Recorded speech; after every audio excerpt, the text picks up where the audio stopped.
एक गांव में कालू नाम का एक किसान रहता था। वह बहुत ही नकलची और लालची स्वभाव का था। आसपास के लोग जैसा काम करते वैसा ही वो करता था। एक दिन लालू खेत में बाजरा बो रहा था। कालू ने उसे बाजरा बोते हुए देख लिया। उसके बगल में ही कालू का खेत था। उसने सोचा, इस बार बाजरे की फसल में ज्यादा मुनाफा होगा, तो क्यों ना मैं भी बाजरा ही बो दूं। वह घर गया और बाजरे का बीज लेकर खेत पर आ गया। लालू ने जब कालू को बाजरा बोते हुए देखा तो उसने कहा, क्यों कालू, क्या तुम भी मुझे देखकर बाजरा ही उगाना चाहते हो? लालू ने कहा, क्यों? ऐसा कहाँ लिखा है कि मैं तुम्हें देखकर बाजरा नहीं बो सकता? मेरा खेत है, मैं जो चाहूं वो करूं, तुम्हें इससे क्या? लालू ने कहा, अच्छा, ठीक है, इस साल तुम फसल का दाम गिरा कर ही मानोगे। चलो, कोई नहीं, वैसे भी तुम सुनोगे तो किसी की भी नहीं। कालू बिना कुछ कहे वहां से घर चला आया। कालू की पत्नी ने कालू से कहा, सुनो, हरा चारा बच गया है, तुम एक काम करो, इसे गौशाला बेचाओ, और वैसे भी यह यहाँ पड़ा पड़ा खराब हो जाएगा। कालू ने कुछ देर आराम किया और उसके बाद वह हरा चारा सिर पर रखकर गौशाला की तरफ चल दिया। रास्ते में उसे गोपाल मिला। गोपाल ने कालू से पूछा, कहाँ जा रहे हो भाई? कालू ने जवाब दिया, इस चारे को गौशाला में देने जा रहा हूँ, चाहो तो तुम भी चलो। गोपाल और कालू गौशाला की तरफ चल दिए।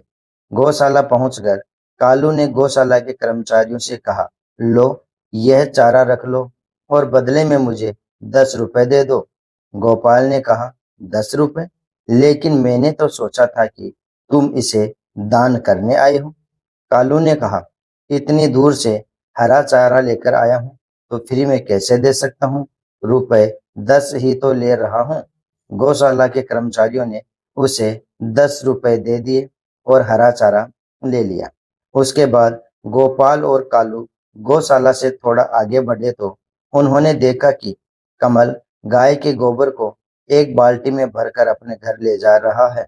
यह देखकर कालू ने गोपाल से कहा, अरे भाई, यह गोबर का क्या करता होगा? गोपाल ने बताया, भाई, तुम्हें पता नहीं, कमल इस समय काफी अच्छा पैसा कमा रहा है। वह इस गोबर से उपले और खाद बनाता है और उसे शहर जाकर बेच आता है। बदले में उसे काफी अच्छे दाम मिलते हैं। यह सुनकर कालू ने कहा, अच्छा, ऐसा है? अगली सुबह कालू गौशाला जल्दी गया और एक बाल्टी में गोबर भरकर घर ले आया। घर लाकर उसने अपनी पत्नी से कहा, लो, यह गोबर, और इससे तुम उपले और खाद बनाना, जिसे बेचकर हम अच्छा पैसा कमा पाएंगे। यह सुनकर कालू की पत्नी ने कहा, सुनो, मेरे पास वैसे भी घर के बहुत सारे काम रहते हैं, पूरा दिन हो जाता है कामों को करते करते। मेरे पास इतना समय नहीं रहता कि मैं तुम्हारे लिए गोबर का उपला और खाद बनाऊं। अगर तुम फ्री हो तो तुम ही ये सब कर लो। कालू ने कहा, देखो भाग्यवान, कमल की पत्नी कितनी मेहनत करती है। सामने देखो, कितने उपले और कितनी खाद उन्होंने पहले ही बना रखी है। कालू की पत्नी बोली, मुझे नहीं पता, मैं यह सब नहीं करूंगी। दूसरी तरफ से कमल गौशाला से खाली हाथ लौटकर आया तो उसकी पत्नी ने कहा, क्या हुआ, आज गोबर लेकर नहीं आए?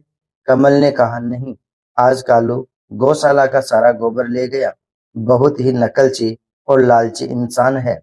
कमल की पत्नी ने कहा, अरे नहीं, नहीं, एक काम करो, तुम उनसे जाकर कहो, वह तुम्हें गोबर जरूर लौटा देंगे। कमल ने कहा, ठीक है, कोशिश करता हूँ, और कालू के घर जाता है और उससे कहता है, कालू भाई, अगर यह गोबर आपके किसी काम का नहीं हो तो क्या मैं इसे ले जाऊं? कालू ने कहा, ले जाओ, वैसे भी मेरी पत्नी इसका कुछ नहीं करने वाली, और हाँ, बदले में मुझे 5 रुपए चाहिए। कमल ने कहा, लेकिन 5 रुपए किसके? गौशाला में ही तो यह सब फ्री में रहता है।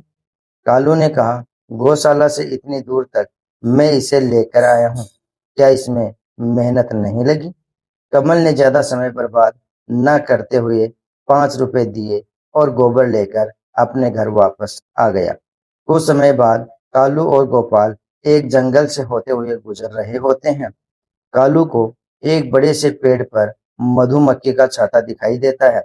वह गोपाल से कहता है, सुनो भाई, देखो कितना बड़ा मधुमक्खी का छाता है। इसमें काफी शहद होगा ना? गोपाल ने कहा, हाँ, सही कह रहे हो, काफी शहद होगा इसमें, लेकिन तुम ये सब क्यों पूछ रहे हो? कालू ने कहा, सुना है शहर में शहद का दाम बहुत ज्यादा है। अगर हम इस शहद को शहर जाकर बेचेंगे तो बदले में हमें काफी मुनाफा होगा। गोपाल ने कहा, लेकिन इस काम में काफी जोखिम है, हम इस काम को करना नहीं जानते। मधुमक्खियों का शहद लेना खतरे से खाली नहीं है। कालू ने कहा, कुछ नहीं होगा, तुम नीचे जलती हुई मशाल लेकर खड़े रहना, बाकी का काम मैं कर लूंगा। थोड़ी देर बाद गोपाल और कालू हाथ में एक बाल्टी, रस्सी और दो बिना जली मसाले लेकर वापस आए। कालू रस्सी की सहायता से पेड़ पर चढ़ जाता है। कालू के मधुमक्खियों के छत्ते के नजदीक पहुंचते ही मधुमक्खियां भिन भिनाकर उड़ने लगती हैं। कालू उन्हें हाथ से भगाने लगता है, लेकिन वह कालू को लगातार परेशान करने लगती है।